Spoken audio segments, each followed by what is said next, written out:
The following story is amazing and should be shared with everyone you know. The US government has been complicit in many cover-ups, but this is by far one of the most compelling accounts. Operation High Jump put nearly 5,000 US military personnel, along with every resource available to the Navy's disposal, in the hands of Admiral Richard Byrd, the operations leader of the US naval mission into the Antarctic. Think about that for a moment and let it sink in.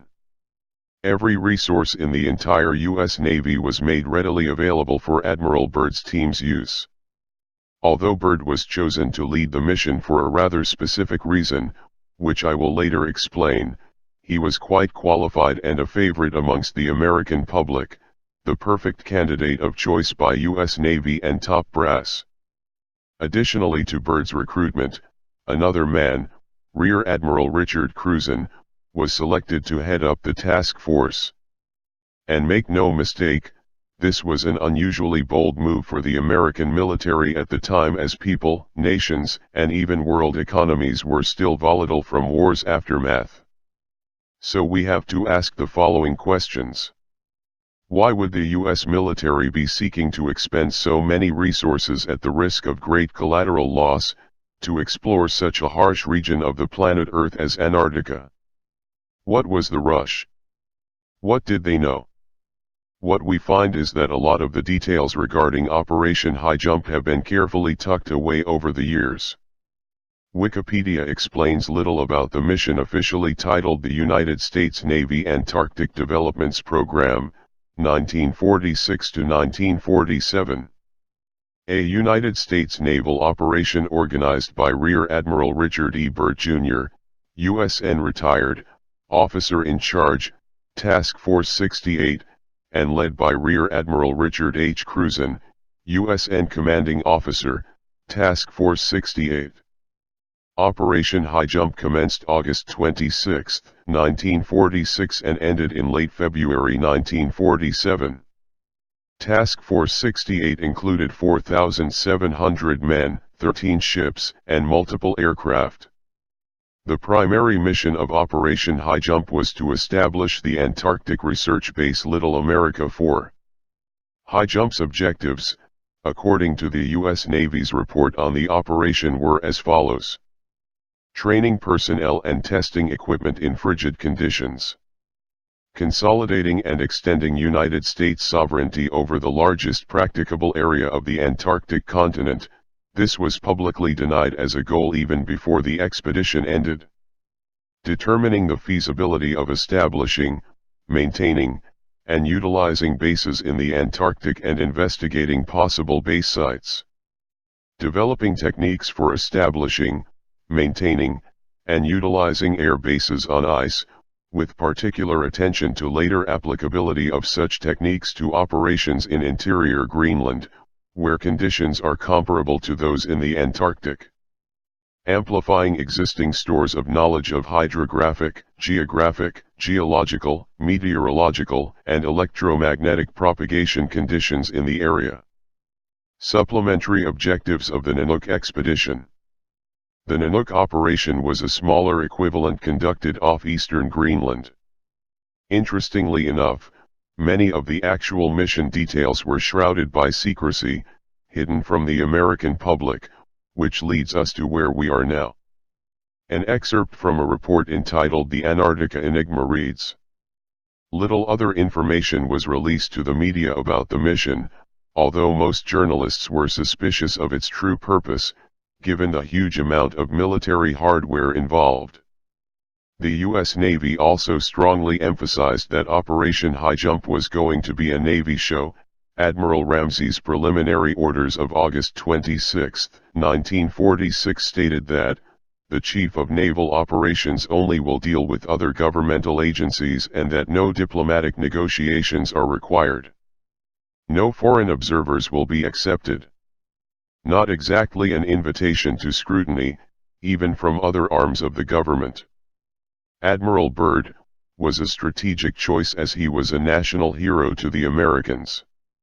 He had pioneered the technology that would be a foundation for modern polar exploration and investigation, had been repeatedly decorated and had undertaken many expeditions to Antarctica, and was also the first man to fly over both poles. However, the task force itself remained strictly under the military command of Rear Admiral Richard Cruzen. Unfortunately, the ship's central group entered the ice pack off the Ross Sea on December 31, 1946, and found conditions as bad as had been noted for over a century.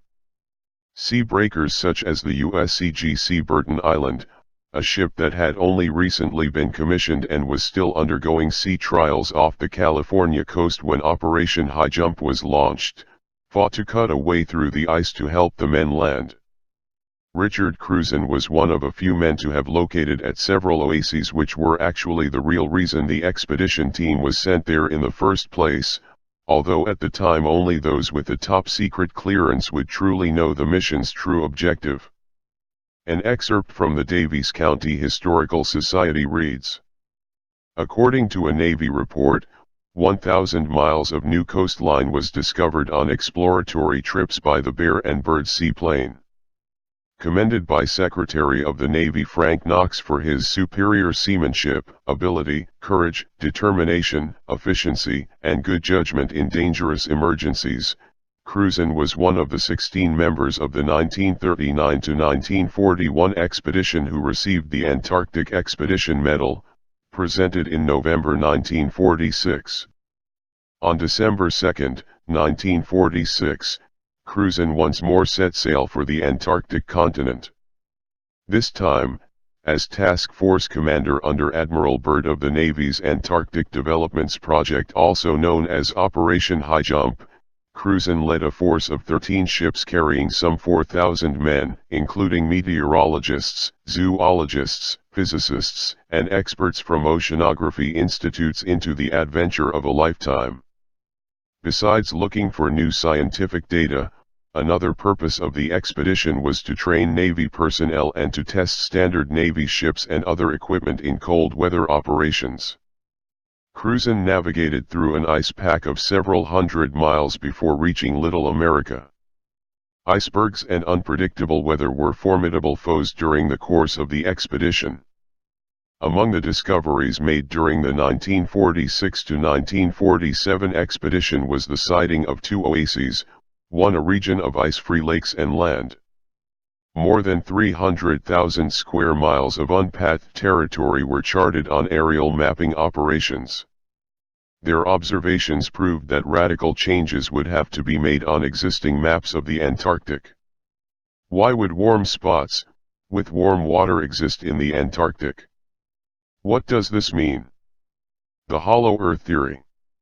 Researchers such as Dr. Brooks Agnew and others have deeply considered the possibility that the Earth itself could be hollow or egg-like. Although this theory seems hard to comprehend because you have been told exactly opposite your entire life, in school, and so on. Entertain this idea for a moment. What if the Earth was hollow? Would that be possible? Is there evidence to back this up? The answer is yes. Evidence shows that the Earth rings like a bell after an earthquake for a period of up to about 60 minutes, and that's why some scientists and researchers say that this is due to the fact that the Earth is hollow. If the Earth had a solid core, when an earthquake happened, it would likely absorb all of the vibration and not resonate it. This is just one detail that should open your mind to the possibility that a hollow planet is a possibility. Famous author and lecturer, David Icke, explains in his book, Moon Matrix, exactly how the moon is likely hollow as well. While Icke has been received lately harshly with criticisms, an ActivistPost.com article points out how Icke believes that the moon is an interdimensional, intensity portal for entities and energies from other dimensions. He believes that aliens use the moon as a home base for hijacking signals from the universe so that our bodily forms that are experiencing this virtual reality on Earth can't fully experience what our Creator meant for it to be. These aliens are the same reptilian shapeshifters that it claims are responsible for much of the suffering on our planet.